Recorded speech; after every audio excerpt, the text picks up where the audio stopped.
పంజాబ్ ను హర్యానాను దాటే విధంగా తెలంగాణలో వ్యవసాయ ఉత్పత్తి పెంచిన కేసీఆర్ గారి మీద వేధింపుకు పాల్పడితే తప్పకుండా ప్రజాక్షేత్రంలో ప్రజలు బుద్ధి చెప్తారు.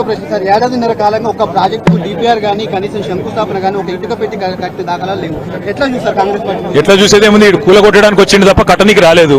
ఈ పేదల ఇండ్లు కూలగొట్టడం, ఇట్లాంటి ప్రాజెక్టులు కూలగొట్టడం, విధ్వంసకరమైన ఆలోచనలు, రాజకీయ వేధింపులు, కక్ష సాధింపు తప్ప ఈ సన్నాసికి ఏమి చేత కాదని అర్థమవుతా ఉంది. అందులో అర్థం కాకపోవడానికి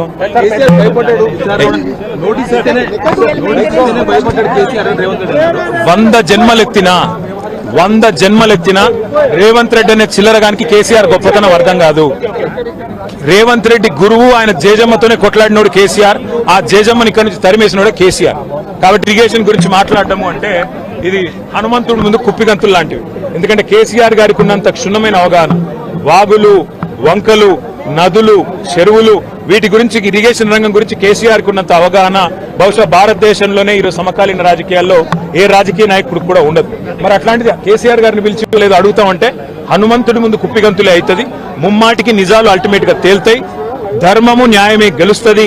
అల్టిమేట్ గా కేసీఆర్ గారి పేరు చరిత్రలో సువర్ణాక్షరాలతో తెలంగాణను సాధించిన నాయకుడిగా, తెలంగాణను సస్యశ్యామలం చేసిన నాయకుడిగా చరిత్రలో సువర్ణాక్షరాలతో లిఖించబడుతుంది. ఈ చిల్లర రాజకీయాలు పట్టించుకోకండి. 6 గ్యారంటీలు, 420 హామీల మీదనే మనం అందరం దృష్టి పెడదాం.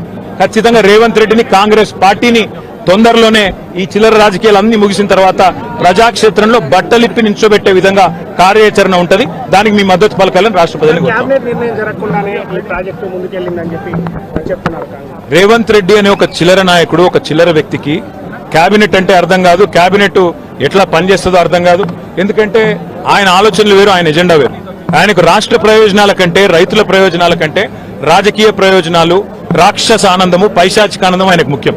ఆయన చిల్లర పని చేసి బ్యాగులు మోసి జైల్లో పడ్డాడు కాబట్టి మా వాళ్ళని కూడా కొంతమందిని జైల్లో పెట్టాలనేది ఆయన వికృతమైన ఆలోచన తప్ప ఇంకోటి కానే కాదు. నేను చెప్పేదల్లా ఒకటే, అబద్ధం నిజం నిలకడ మీద తెలుస్తుంది. నిజం కడప దాటే లోపల అబద్ధం అంగిలాగేసుకుని ఊరంతా తిరిగి వస్తుంది అన్నట్టు కొన్ని రోజులు కాళేశ్వరం అని, కొన్ని రోజులు ఫోన్ ట్యాపింగ్ అని, కొన్ని రోజులు ఫార్ములా ఈ అని ఏదైతే డ్రామాలు రేవంత్ రెడ్డి ఆడుతా ఉన్నాడో, ఆయన ప్రభుత్వం ఆడుతా ఉందో, ఇవన్నీ కూడా కేవలం ప్రజల దృష్టి మరల్చడానికి చేస్తున్న చిల్లర ప్రయత్నం.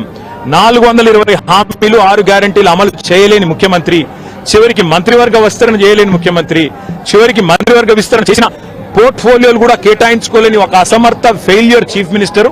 ఆయన ఫెయిల్యూర్ ని కప్పిపుచ్చుకోవడానికి చిల్లర ప్రయత్నాలు చేస్తున్నాడు. అంతకంటే చేసేదేం లేదు.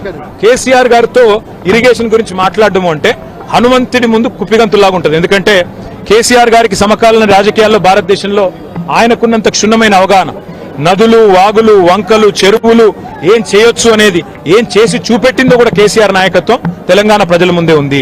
బ్రహ్మాండంగా తెలంగాణను 1 కోటి ఎకరాల మాగాణం చేసి వరిధాన్యం ఉత్పత్తిలో పంజాబ్ ను, హర్యానాను దాటిపోయి తెలంగాణ అనే కరువు పాలిత ప్రాంతాన్ని ఇవాళ భారతదేశంలో అగ్రభాగాన్ని నిలబెట్టినందుకు కేసీఆర్ గారికి నోటీసులు ఇస్తారా? లేదా ప్రపంచంలోనే అతిపెద్ద లిఫ్ట్ ఇరిగేషన్ ప్రాజెక్టును 4 ఏళ్లలో ప్రజాస్వామ్య భారతదేశంలో కట్టినందుకు మీరు నోటీసులు ఇస్తారా? దేనికి ఇస్తారు కేసీఆర్ కు నోటీసులు?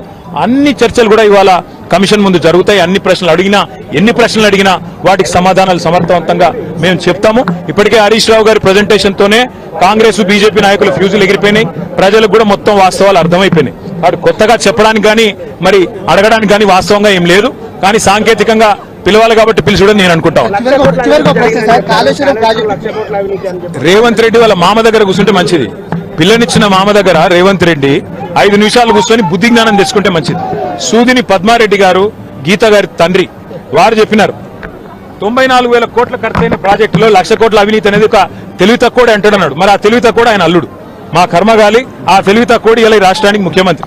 కాబట్టి మేము అనేది ఏంటంటే రేవంత్ రెడ్డి గారు ముందు పోయి వాళ్ళ మామగారి దగ్గర కూర్చొని కొన్ని పాఠాలు నేర్చుకుంటే మంచిది. కాళేశ్వరం ప్రాజెక్టు విచారణ పూర్తిగా అయిపోయిన తరుణంలో మళ్ళీ 2 నెలలు పొడిగించి కేసీఆర్ ను ఇటు హరీష్ రావును పెంచినటువంటి సందర్భం కనిపించింది. దీన్ని ఎట్లా చూస్తుంది? ఖచ్చితంగా కక్ష సాధింపు, రాజకీయ వేధింపు తప్ప ఇందులో ఏమీ లేదు. నిజం నిలకడ మీద తేలుతుంది. ముమ్మాటికి అల్టిమేట్ గా ప్రజాక్షేత్రంలో, న్యాయస్థానాల్లో ఎక్కడెక్కడైతే ఇవాళ ఈ విచారణను, ఈ వేధింపులను ప్రజలు గమనిస్తున్నారో, 1 కోటి ఎకరాల మాగాణం చేసి పంజాబ్ ను, హర్యానాను దాటే విధంగా తెలంగాణలో వ్యవసాయ ఉత్పత్తి పెంచిన కేసీఆర్ గారి మీద వేధింపుకు పాల్పడితే తప్పకుండా ప్రజాక్షేత్రంలో ప్రజలు బుద్ధి చెప్తారు. ఏడాదిన్నర కాలంగా ఒక ప్రాజెక్టు డిపిఆర్ గానీ కనీసం శంకుస్థాపన గానీ ఒక ఇటుక పెట్టి కట్టి దాఖలాలు లేవు. ఎట్లా చూస్తారు కాంగ్రెస్ పార్టీ? ఎట్లా చూసేదేముంది, ఇటు కూలగొట్టడానికి వచ్చింది తప్ప కట్టనికి రాలేదు.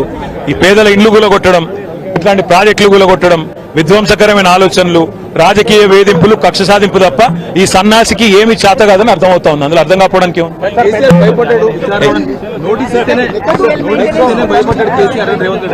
వంద జన్మలెత్తినా రేవంత్ రెడ్డి అనే చిల్లరగానికి కేసీఆర్ గొప్పతనం అర్థం కాదు. రేవంత్ రెడ్డి గురువు, ఆయన జేజమ్మతోనే కొట్లాడినోడు కేసీఆర్, ఆ జేజమ్మని ఇక్కడ నుంచి తరిమేసినోడే కేసీఆర్. కాబట్టి ఇరిగేషన్ గురించి మాట్లాడటము అంటే ఇది హనుమంతుడి ముందు కుప్పిగంతులు లాంటివి.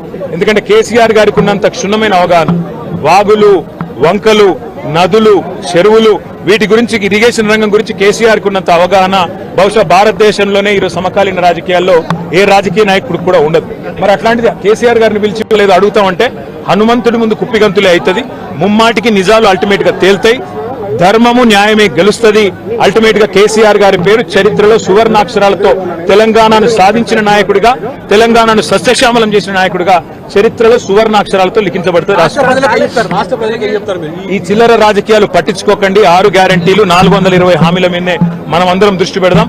ఖచ్చితంగా రేవంత్ రెడ్డిని, కాంగ్రెస్ పార్టీని తొందరలోనే ఈ చిల్లర రాజకీయాలు అన్ని ముగిసిన తర్వాత ప్రజాక్షేత్రంలో బట్టలిప్పి నించోబెట్టే విధంగా కార్యాచరణ ఉంటది. దానికి మీ మద్దతు పలకాలని రాష్ట్ర ప్రజలకు రేవంత్ రెడ్డి అనే ఒక చిల్లర నాయకుడు, ఒక చిల్లర వ్యక్తికి కేబినెట్ అంటే అర్థం కాదు, కేబినెట్ ఎట్లా పనిచేస్తుందో అర్థం కాదు. ఎందుకంటే ఆయన ఆలోచనలు వేరు, ఆయన ఎజెండా వేరు. ఆయనకు రాష్ట్ర ప్రయోజనాల కంటే, రైతుల ప్రయోజనాల కంటే రాజకీయ ప్రయోజనాలు, రాక్షస ఆనందము, పైశాచిక ఆనందం ఆయనకు ముఖ్యం. ఆయన చిల్లర పని చేసి బ్యాగులు మోసి జైల్లో పడ్డాడు కాబట్టి మా వాళ్ళని కూడా కొంతమందిని జైల్లో పెట్టాలనేది ఆయన వికృతమైన ఆలోచన తప్ప ఇంకోటి కానే కాదు. నేను చెప్పేదల్లా ఒకటే, అబద్ధం నిజం నిలకడ మీద తెలుస్తుంది. నిజం కడప దాటే లోపల అబద్ధం అంగిలాగేసుకుని ఊరంతా తిరిగి వస్తుంది అన్నట్టు కొన్ని రోజులు కాళేశ్వరం అని, కొన్ని రోజులు ఫోన్ ట్యాపింగ్ అని, కొన్ని రోజులు ఫార్ములా ఈ అని ఏదైతే డ్రామాలు రేవంత్ రెడ్డి ఆడుతా ఉన్నాడో, ఆయన ప్రభుత్వం ఆడుతా ఉందో, ఇవన్నీ కూడా కేవలం ప్రజల దృష్టి మళ్లించడానికి చేస్తున్న చిల్లర ప్రయత్నం. 420 హామీలు, 6 గ్యారంటీలు అమలు చేయలేని ముఖ్యమంత్రి, చివరికి మంత్రివర్గ విస్తరణ చేయలేని ముఖ్యమంత్రి, చివరికి మంత్రివర్గ విస్తరణ చేసిన పోర్ట్ఫోలియోలు కూడా కేటాయించుకోలేని ఒక అసమర్థ ఫెయిల్యూర్ చీఫ్ మినిస్టర్. ఆయన ఫెయిల్యూర్ ని కప్పిపుచ్చుకోవడానికి చిల్లర ప్రయత్నాలు చేస్తున్నాడు. అంతకంటే చేసేదేం లేదు. కేసీఆర్ గారితో ఇరిగేషన్ గురించి మాట్లాడడం అంటే హనుమంతుడి ముందు కుప్పిగంతులాగా ఉంటుంది. ఎందుకంటే కేసీఆర్ గారికి సమకాలీన రాజకీయాల్లో భారతదేశంలో ఆయనకున్నంత క్షుణ్ణమైన అవగాహన, నదులు, వాగులు, వంకలు, చెరువులు ఏం చేయొచ్చు అనేది, ఏం చేసి చూపెట్టిందో కూడా కేసీఆర్ నాయకత్వం తెలంగాణ ప్రజల ముందే ఉంది.